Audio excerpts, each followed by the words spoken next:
Selamat petang, salam sejahtera. Terima kasih karena bersama dengan saya di Nazilin Unity Channel. Muhyiddin kata Perikatan Nasional lah parti paling stabil. Rupa-rupanya taklah stabil sangat. Seperti yang dia dakwa, Parti Perikatan Nasional atau Gabungan Perikatan Nasional adalah parti yang lebih stabil daripada Kerajaan Perpaduan. Dia kata tiada masalah, dia kata tidak ada pergolakan dalaman, dia kata lebih baik daripada Kerajaan Perpaduan dan sebagainya. Rupa-rupanya dalam diam ada juga ulat di dalam Parti Bersatu.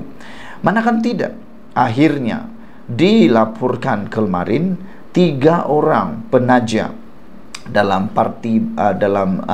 parti Bersekutu Bersatu dipecat serta-merta. Bukankah itu satu pergolakan dalaman yang sebenarnya berlaku? Tapi Muhyiddin kata tiada pergolakan. Akhirnya terungkailah dan rupa-rupanya pergolakan itu diketahui oleh Muhyiddin Yassin. Kalau kemarin masih menjadi persoalan adakah Muhyiddin tahu atau tidak, rupa-rupanya dia tahu. Menurut laporan di Malaysia kini, Muhyiddin restui pecat ahli sayap Bersekutu Bersatu, kata Chong. Akhirnya yang disembunyi-sembunyikan, coba untuk tidak diketahui orang, akhirnya keluar. Kata pepatah Melayu, bagaimanapun sembunyikan sesuatu, kalau dah berulat, ia tetap berbau. Tutup macam manapun bangkai, kalau sudah berulat, ianya tetap akan keluar juga dan akan berbau. Akhirnya laporan ini menyatakan Muhyiddin restui pecat ahli sayap Bersekutu Bersatu. Pengerusi sayap Bersekutu Bersatu Chong Fat Ful berkata pemecatan beberapa pemimpin penaja telah direstui oleh Presiden Parti Muhyiddin Yassin. Dia berkata demikian ketika diminta mengulas dakwaan pergolakan dalam cabang anggota Bukan Bumiputra Bersatu itu.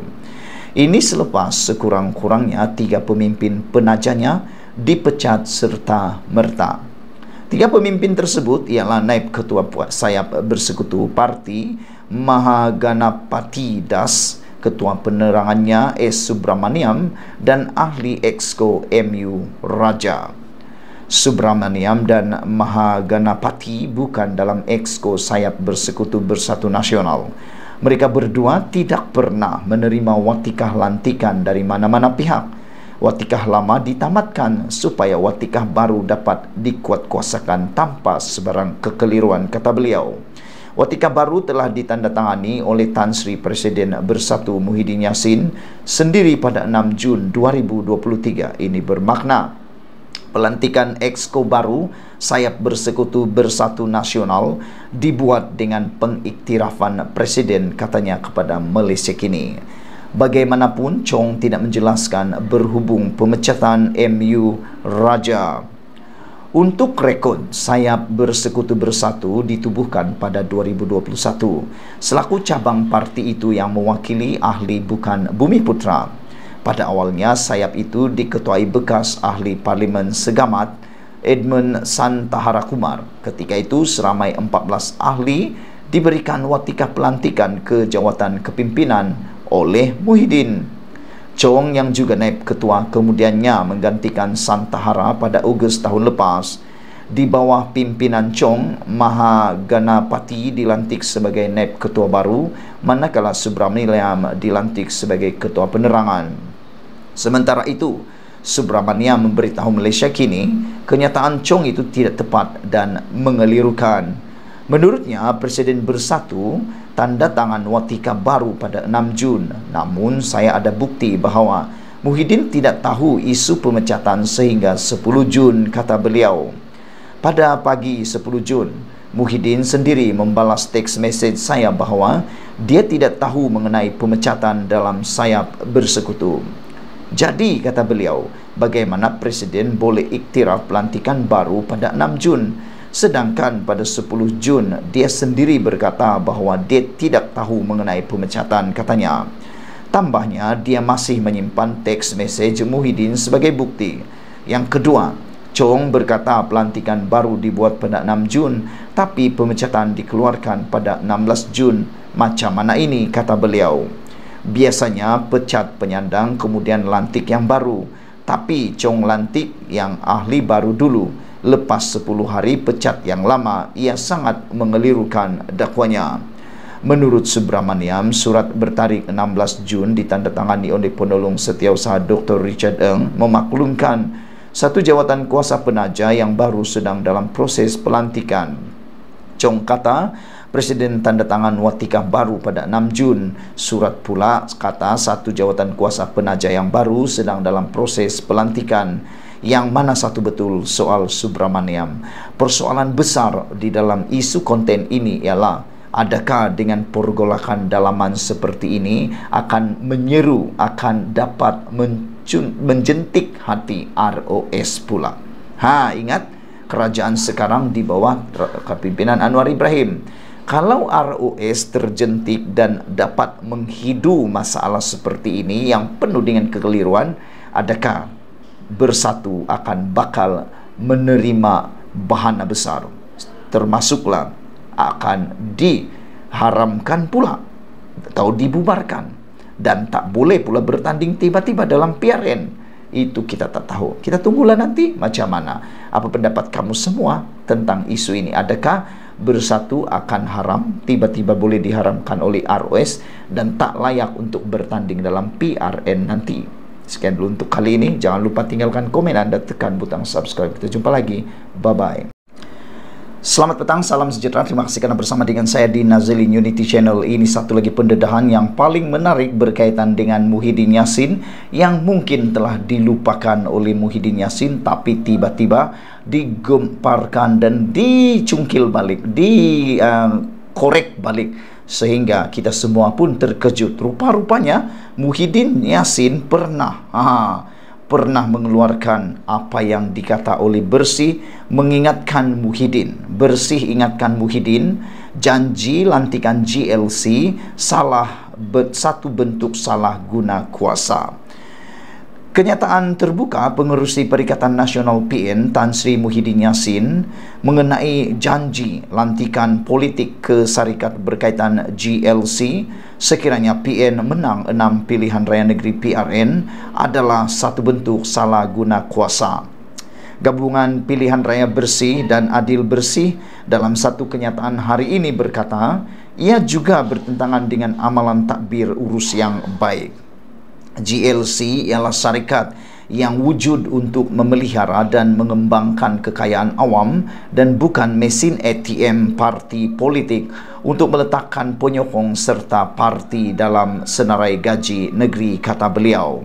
Dalam mengisytiharkan hasratnya secara terbuka, kami juga tertanya-tanya sama ada ia satu bentuk pembelian undi untuk mendapatkan songkongan kumpulan tertentu, kata beliau lagi.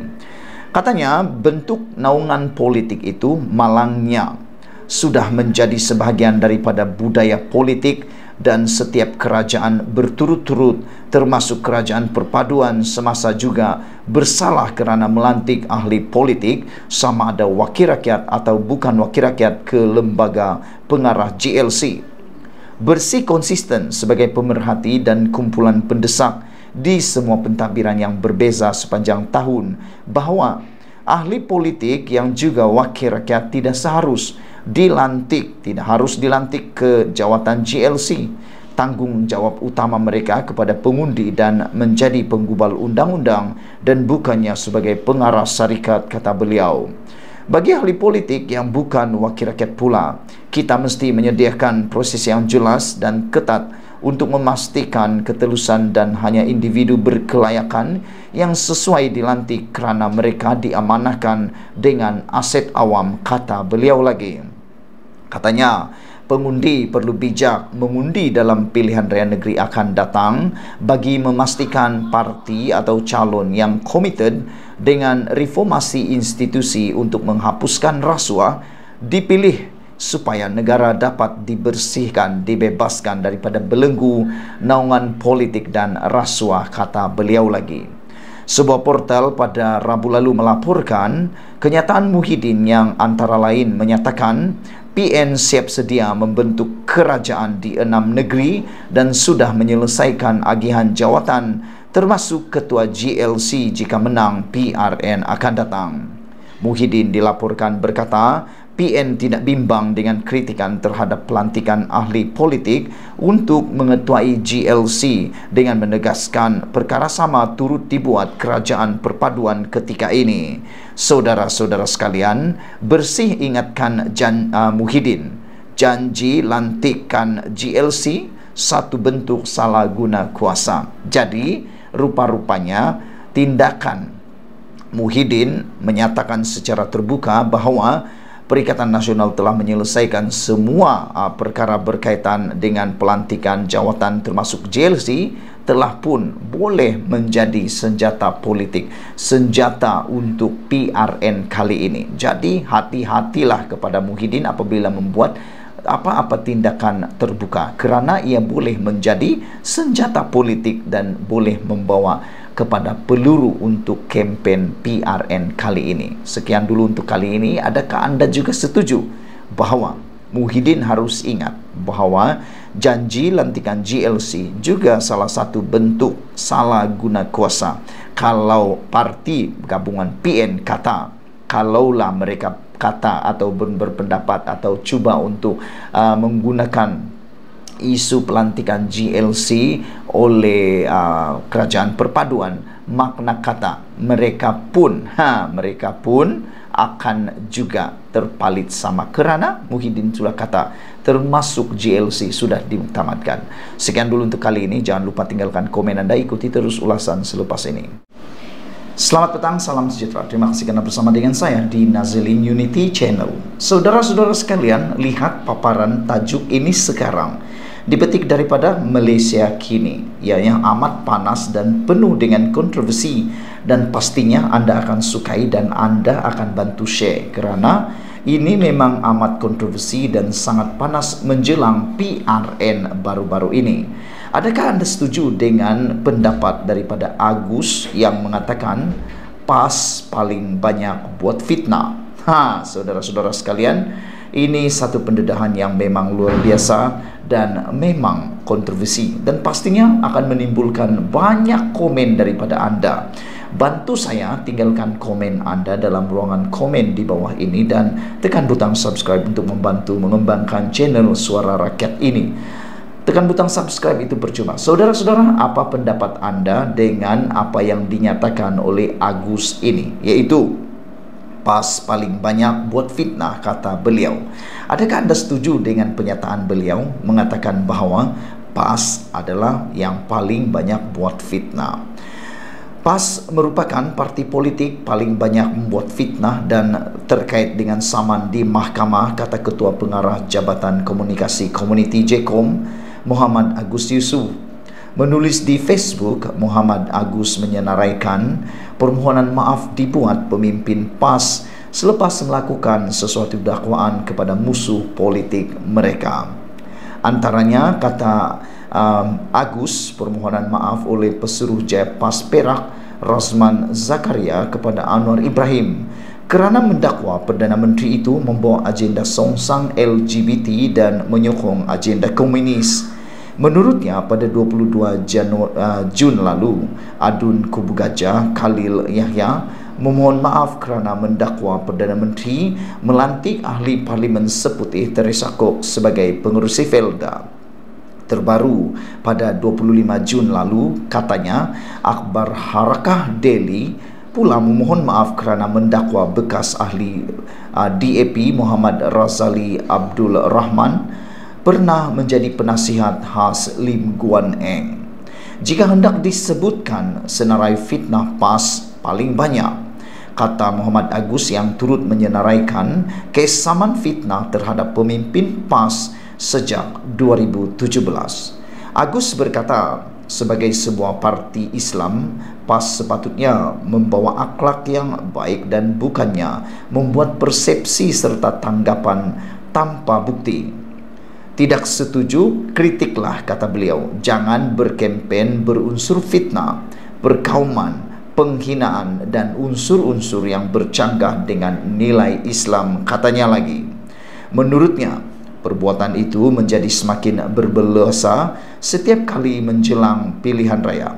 Tambahnya, PH dan BN merupakan parti paling kerap difitnah dengan tujuan menakutkan rakyat supaya tidak menyokong kerajaan perpaduan sekarang. Misalnya, katanya, DAP dianggap didakwa mengancam kedudukan Melayu Islam, dituduh mahu menukar Malaysia menjadi republik, serta menghapuskan raja berperlembagaan dan Islam sebagai agama rasmi. Tanpa merujuk kepada mana-mana pemimpin PAS, Muhammad Agus berkata, tugas ulama sepatutnya menjadi contoh dan teladan kepada bukan Islam. Kerja ulama menyeru orang supaya beriman, jauh dari mungkar, buat kebaikan. Tunjukkan contoh kepada bangsa lain dengan akhlak yang baik, supaya Islam dipuji dan dihormati, kata Agus lagi. Demi generasi masa depan, hentikan politik fitnah, ia budaya politik kotor dan keji, kata Agus lagi. Fokus kepada usaha membina Malaysia yang lebih baik, katanya, yang menyeru golongan muda menolak politik fitnah. Saudara-saudara sekalian, saya sangat setuju dan sangat menyokong apa yang dinyatakan Agus dalam ulasan beliau ini apabila beliau berkata, kerja ulama menyeru orang supaya beriman, jauh dari mungkar, buat kebaikan. Tunjukkan contoh kepada bangsa lain dengan akhlak yang baik, supaya Islam dipuji dan dihormati, kata beliau. Demi generasi masa depan, hentikan politik fitnah, ia budaya politik kotor dan keji. Saya sebagai generasi muda di dalam arus politik Malaysia, saya menyokong saranan Agus supaya politik fitnah ini perlu dihentikan segera dan ianya merupakan budaya politik yang kotor dan jijik. Selain itu, ada banyak cara lagi mahu menang selain daripada cara menabur fitnah. Antara cara yang paling mudah, tunjukkan bahwa Anda adalah parti yang terbaik melalui kerja yang terbaik. Fokus kepada usaha membina Malaysia yang lebih baik, bukannya fokus kepada politik fitnah. Hentikan politik fitnah. Dan sesungguhnya generasi muda yang ada di Malaysia, dengarkan baik-baik. Kita seharusnya menolak politik fitnah, kerana politik fitnah adalah satu dosa dan kejijikan kepada kita semua. Tunjukkan hasil pekerjaan, bukan fitnah. Sekian dulu untuk kali ini. Ikuti terus ulasan selepas ini. Selamat pagi, salam sejahtera. Akhirnya hari ini kita dapat satu berita yang paling gembira daripada SPRM, yang mana SPRM buka siasatan dakwaan rasuah di KLIA. Wah, ini cerita yang hangat dari beberapa hari yang lepas berkaitan dengan kekecohan di KLIA, yang mana Tiong King Sim menyatakan bahawa Menteri Motek Kesenian, Kebudayaan dan Pelancongan mengatakan bahawa ada berlaku rasuah di pintu masuk KLIA. Dan akhirnya melalui berita BH Online ini dinyatakan SPRM sudah buka siasatan dakwaan rasuah di KLIA. Ini terbaik. Begini yang kita mau.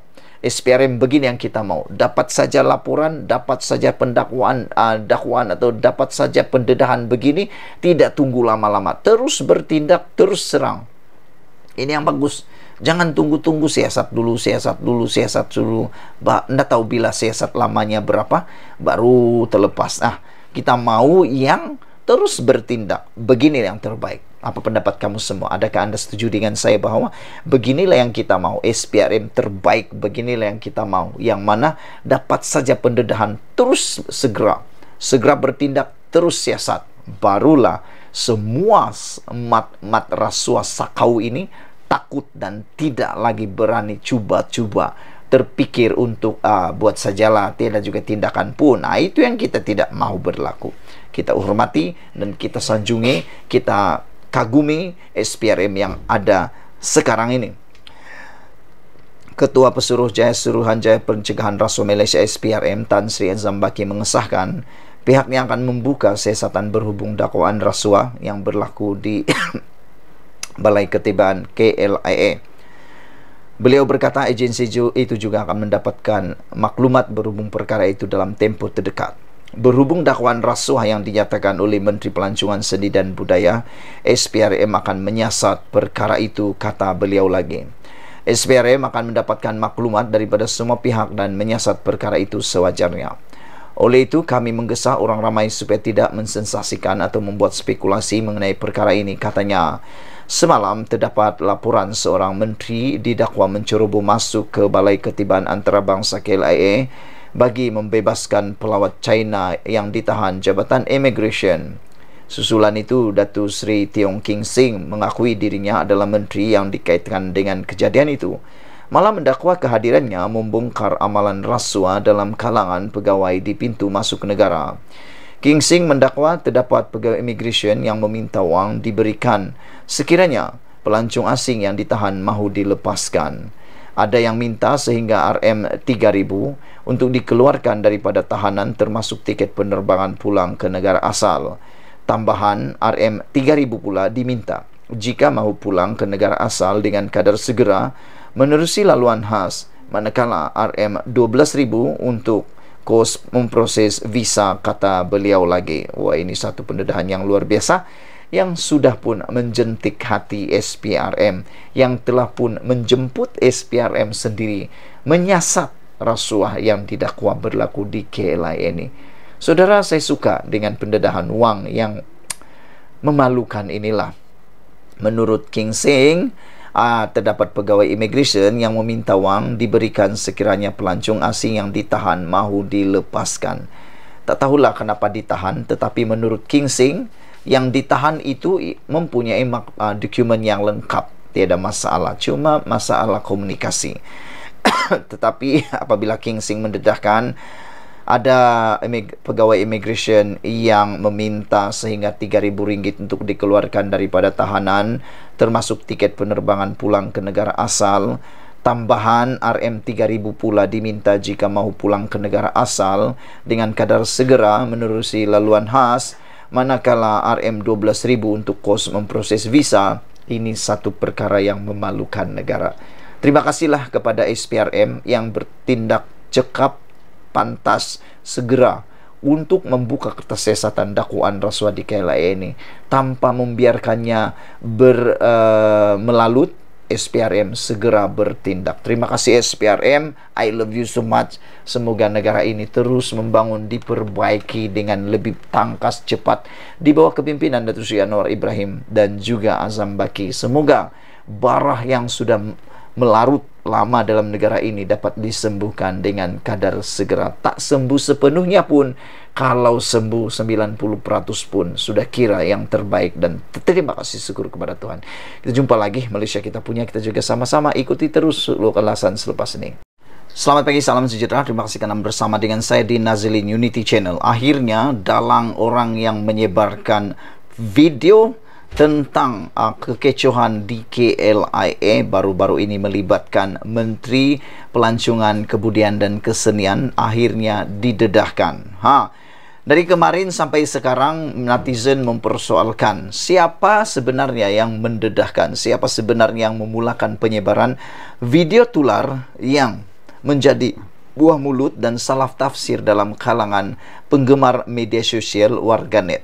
Sehingga kan ada juga pemimpin-pemimpin parti politik yang turut tergesa-gesa membuat keputusan memohon menteri itu diletakkan jawatan, dipecat dan sebagainya, kerana gara-gara sebuah video yang ditularkan itu. Persoalannya ialah siapa yang menularkan video itu, kenapa dia tularkan, dan apa kepentingan dia tularkan video itu. Rupa-rupanya ini dia. Menurut MOTAC, Menteri Motek mendedahkan dalang sebenar yang menyebarkan video 100% daripada anggota immigration. Akhirnya didedahkan sendiri oleh menteri bahawa dalang yang menyebarkan video kecoh di KLIA itu adalah 100% daripada anggota immigration. Menteri Pelancongan, Seni dan Budaya Datuk Seri Tiong King Sing akan merujuk kepada Suruhanjaya Komunikasi dan Multimedia SKMM untuk menyiasat dalam penyebaran video kekecohan yang mendakwa dirinya menyalahguna kuasa di lapangan terbang KLIA kemarin. Tanpa berselindung, King Sing mendakwa video itu dirakam oleh pegawai immigration yang turut berada di tempat kejadian. Ha. Beliau turut mendakwa penyebaran itu adalah tindakan yang sengaja untuk menutup kesalahan serta aktiviti rasuah yang berlaku di Balai Ketibaan berkenan. Kita sebagai netizen mahukan kebenaran. Kita sebagai netizen mahu cerita yang benar dan tepat. Oleh sebab itu, saya secara pribadi menyokong tindakan King Sing ini supaya SKMM mengambil tindakan untuk menyiasat penyebaran video tersebut dan sesungguhnya perlulah disiasat. Mengapa video itu disebarluaskan kalau benarlah tindakan pendedahan daripada Menteri Motek ini bahawa dalam sebar video 100% daripada anggota immigration, kita nak tanya kenapa anggota immigration itu menyebarkan video tersebut. Bukankah perkara itu larangan kepada penjawat awam untuk menyebarkan video berkaitan apa-apa di tempat kerja? Bukankah itu melanggar tata cara kerja seorang anggota penjawat awam? Lebih-lebih lagi kalau benar ianya direkam oleh pegawai immigration. Jadi SKMM wajib menyiasat dalam penyebaran video tersebut seperti yang dinyatakan oleh Tiong King Sing ini, supaya tindakan itu dapat menutup dapat membuka apa cerita sebenarnya di sebalik video itu, yang mana menurut beliau penyebaran itu adalah tindakan yang sengaja untuk menutup kesalahan serta aktiviti rasuah yang berlaku di Balai Ketibaan. Menurut King Sing lagi, kenapa orang immigration takut sangat orang tular gambarnya? Punca viral ini saya boleh sahkan 100% daripada immigration sendiri kerana saya berada dalam pejabat immigration. Beliau berkata, oleh itu, dalang yang mengambil dan menyebarkan video berkenan perlu disiasat dengan segera kerana melakukan berita yang tidak benar. Saya mahu satu siasatan lengkap. Periksa gambar viral itu daripada telefon siapa, dan saya minta SKMM melakukannya dan pegawai ini disiasat. Kenapa dia melakukannya? Kenapa buat berita tidak tepat? Buat tuduhan fitnah? Adakah mahu sebarkan atau selamatkan segelintir pegawainya? Kata beliau lagi. Wah, ini satu pendedahan yang luar biasa yang patut kita ikuti terus, dan saya fikir sesuailah Tiong King Sing kata, SKMM perlu menyiasat dalam penyebaran video berkaitan kekecohan itu, dan yang mana mendakwa dirinya menyalahguna kuasa di lapangan terbang KLIA. Dan King Sing juga berkata bahawa beliau tahu siapa yang menyebarkan itu kerana dia ada di pejabat immigration. Beliau turut mendakwa penyebaran itu adalah tindakan yang sengaja untuk menutup kesalahan serta aktiviti rasuah yang berlaku di Balai Ketibaan berkenan. Selamat pagi, salam sejahtera. Kita dapat satu berita yang paling menyedihkan di seluruh Malaysia. Persoalan besar ini melibatkan Hadi Awang, Presiden PAS. Persoalan mula berlegar-legar. Siapa yang akan menggantikan Hadi Awang jika ada apa-apa perkara yang besar melibatkan beliau? Lebih-lebih lagi, DUN Kelantan telah pun diumumkan bubar beberapa hari yang lepas. Ini akan menyaksikan DUN Kelantan akan menjalani PRN, Pilihan Raya Negeri. Namun, dengan laporan yang diterima ini daripada Malaysia Kini, persoalan besar ialah adakah Abdul Hadi Awang akan dapat menjadi calon dalam PRN ini, atau beliau tidak akan dicalonkan kerana keadaan kesihatan Abdul Hadi Awang yang merosot. Ini disahkan sendiri oleh anak beliau apabila anak beliau memohon doa dan solat hajat untuk kesihatan Abdul Hadi Awang yang telah dilaporkan merosot sejak semalam. Saudara-saudara sekalian, persoalan netizen dalam ruangan komen menyebut beberapa persoalan. Pertama, adakah Hadi Awang akan ada kekuatan untuk mengikuti kempen? Kedua, apakah dengan kesihatan Hadi Awang yang merosot ini akan mengganggu perjalanan kempen PAS dan akan boleh menjadi puncak kekalahan kepada PAS dalam pilihan raya kali ini?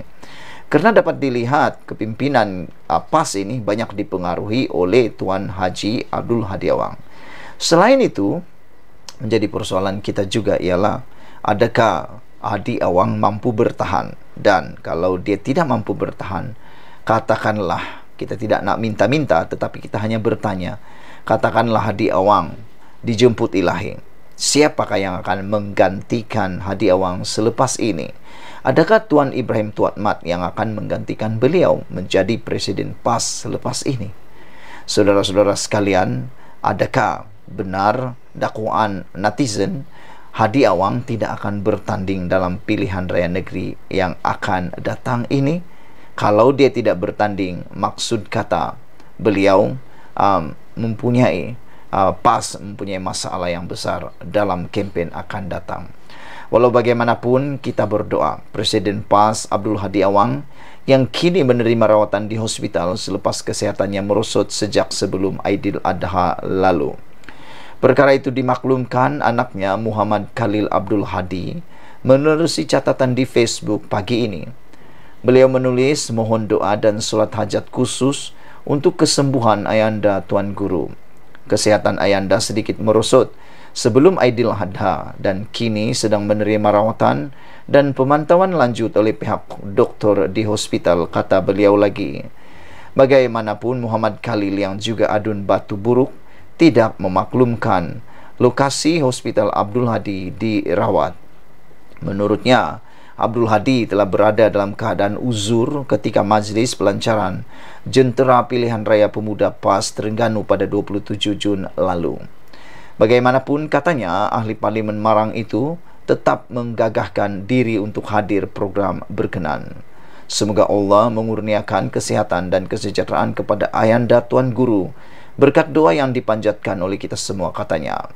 Sementara itu, bernama melaporkan Muhammad Khalil ketika dihubungi mengesahkan Abdul Hadi menjalani rawatan di sebuah hospital di Kuala Terengganu dan berada dalam keadaan stabil. Beliau mengata, stabil perlu rehat secukupnya, katanya ringkas menelusi aplikasi WhatsApp. Kali terakhir Abdul Hadi dilaporkan dimasukkan ke hospital ialah pada Februari tahun lalu.